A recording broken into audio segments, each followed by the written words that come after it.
Now, let me show you how you can make your icons bigger on your iPad. First of all, you can see I'm on the home screen, so I'm going to go to the edit mode.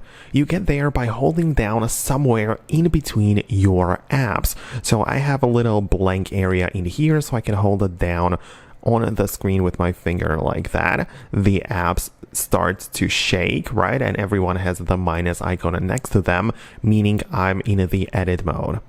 Now, in the top left corner, we have a dedicated edit button, which we can click on like this, and then press customize. The point is that in here, we can change the way our icons look and feel, but in here, this little button is going to make the icons a little bit bigger, right? So when I click on it, you can see that the text and a description of the apps disappeared, but the app icon got slightly larger. So as you can see the difference again, it's not much, but it's definitely something, right? So that's how you can first of all do this. So again, you go to edit, customize, and click this button.